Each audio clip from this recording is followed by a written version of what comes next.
adalah aset yang paling berharga yang kita miliki. Belakangan ini, mungkin Anda mendengar kabar mengenai kewaspadaan terhadap virus Nipah. Meskipun hingga saat ini belum dilaporkan adanya kasus pada manusia di Indonesia, penting bagi kita untuk tetap terinformasi secara akurat tanpa harus panik. Saya, Dr. Ade Ramawati, spesialis penyakit dalam di Rumah Sakit Jakarta.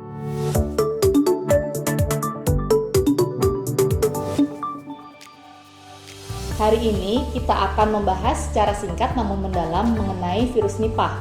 Apa itu virus Nipah, bagaimana cara penularannya, dan yang terpenting bagaimana cara kita melindungi keluarga kita yang tercinta. Virus Nipah adalah penyakit zoonosis, artinya dia menular dari hewan ke manusia. Host alaminya adalah kelelawar buah, namun virus ini juga bisa menular melalui hewan perantara seperti babi, kuda, bahkan kucing. Penularannya bisa terjadi melalui 3 jalur utama. 1. Kontak langsung, yaitu dari cairan tubuh hewan yang terinfeksi seperti air liur atau urin. 2. Mengkonsumsi makanan yang terkontaminasi, misalnya buah yang sudah tergigit oleh kelelawar atau air nira yang tercemar oleh air liur kelelawar. 3. Penularan antar manusia. Penularan antar manusia ini terjadi melalui kontak erat dengan pasien yang sudah terinfeksi. Masa inkubasi virus ini biasanya berkisar antara 4-14 hari, namun bisa sampai 45 hari ya.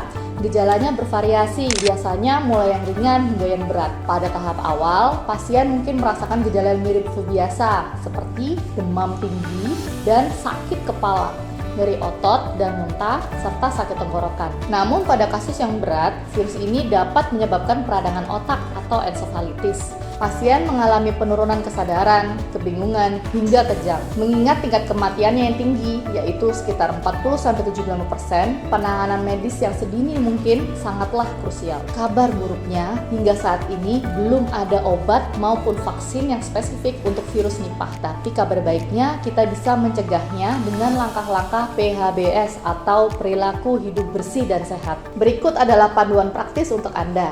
1. Cuci bersih dan kupas buah yang sebelum dimakan. Hindari mengkonsumsi buah yang sudah terdapat bekas gigitan hewan. 2. Masak daging hingga matang sempurna, terutama daging ternak. 3. Menghindari meminum air nira atau aren langsung dari pohonnya tanpa dimasak terlebih dahulu. 4. Gunakan alat pelindung diri jika Anda harus bersentuhan dengan hewan ternak yang tampak sakit. 5. Dan yang paling sederhana namun efektif adalah rajin mencuci tangan dengan sabun.